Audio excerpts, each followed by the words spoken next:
नमस्ते। इस वीडियो में हम मीविप की जांच करने के तरीके के बारे में जानेंगे। सबसे पहले मैं आपको मीविप के मुख्य संरचनात्मक भागों के बारे में बताता हूँ।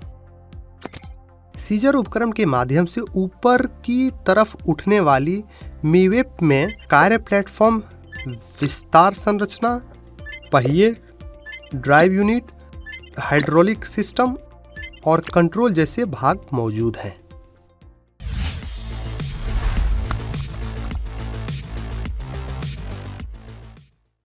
ऊंचाई पर सुरक्षित तरीके से काम करने के लिए काम शुरू करने से पहले कुछ चीज़ों की जांच करनी चाहिए। मैं आपको सुरक्षित जांच लिस्ट में 12 चीज़ों के बारे में बताना चाहता हूं, जो इस प्रकार है। पहला, जांचें कि कार्य योजना संचालन कक्ष या कार्य क्षेत्र में रखी हुई है या नहीं। उसके बाद कार्य योजना की पर्याप्तता की जांच करें और इस बात की जांच करें कि कार्य प्लेटफॉर्म की लोडिंग क्षमता का पालन किया गया है या नहीं। दूसरा, यह सुनिश्चित करें कि कार्यक्षेत्र नियंत्रित है या सुरक्षा सुविधाओं का उपयोग करके कार्यक्षेत्र निर्धारित किया गया है और एक सिग्नल मैन को तैनात किया गया है। तीसरा, जांचें कि कार्य प्लेटफॉर्म पर लोडिंग क्षमता और कितने लोग चढ़ सकते हैं और सुरक्षा प्रमाणीकरण निशान लिखा है या नहीं। और यह सुनिश्चित करें कि विस्तार फुटरेस्ट या लिस्ट सीढ़ी में कोई समस्या नहीं हो। विस्तार फुटरेस्ट में विस्तार के बाद उपकरण को कसने के लिए पिन या लेवर की अनिवार्य रूप से जांच करें ताकि विस्तार फुटरेस्ट बाहर ना निकले। चौथा, जांचें कि ऑपरेटिंग ऊपर जाते और नीचे उतरते समय अलार्म अच्छे से बजता है या नहीं। पांचवा, जांचें कि क्या कंट्रोल लेवर और इंटरलॉकिंग कंट्रोल ठीक से काम कर रहे हैं या नहीं और जांचें कि ऊपर नीचे ड्राइविंग मोड बदलने का बटन ठीक से काम कर रहा है या नहीं। सुनिश्चित करें कि डिस्प्ले डिवाइस टूटा तो नहीं है और गंदी स्थिति में ना हो।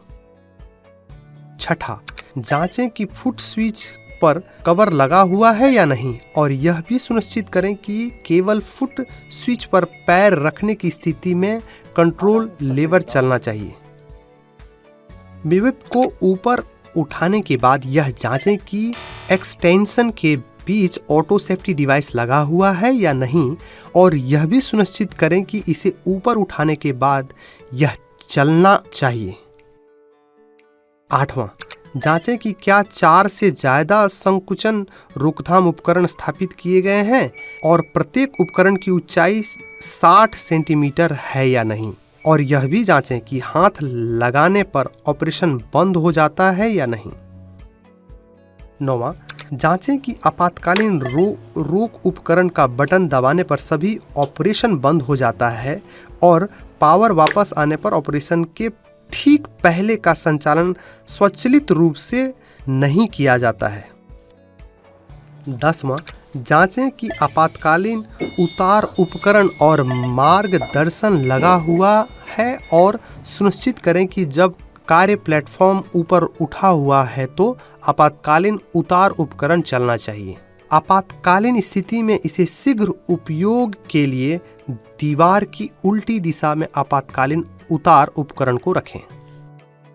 11वां, जांचें कि हाइड्रोलिक मोटर, सिलेंडर और पाइप जैसे हाइड्रोलिक उपकरणों में कोई समस्या तो नहीं है और यह भी सुनिश्चित करें कि बैटरी जैसे पावर उपकरण में कोई समस्या ना हो।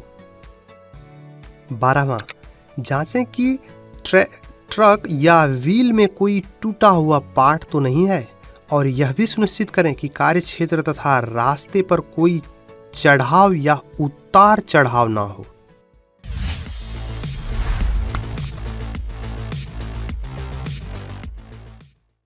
अभी तक हमने मीविप के उन 12 चीज़ों के बारे में जाना जिनकी जांच करनी चाहिए।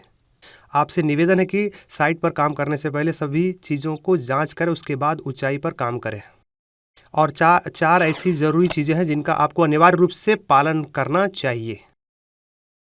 पहला, अधिभोग क्षमता का अनुपालन करें और जांचें कि भार लोडिंग क्षमता से ज्यादा नहीं है। दूसरा, कार्यकर्ता को सुरक्षा बेल्ट पहनकर उसे बांधना चाहिए। तीसरा, जांचें कि रास्ते पर कोई खुली हुई जगह या अवरोध है या नहीं। चौथा, आसपास हाई वोल्टेज लाइन या उन वस्तुओं की जांच करें जिससे टकराने का खतरा है। सुरक्षा दुर्घटना को रोकने के लिए इन 4 चीजों को अनिवार्य रूप से जांच करें। अभी तक हमने जाना कि मेविप की जांच कैसे करनी चाहिए। निर्माण उपकरणों से होने वाली दुर्घटना को रोकने के लिए जांच का दैनिक जीवन में अनिवार्य रूप से पालन करें।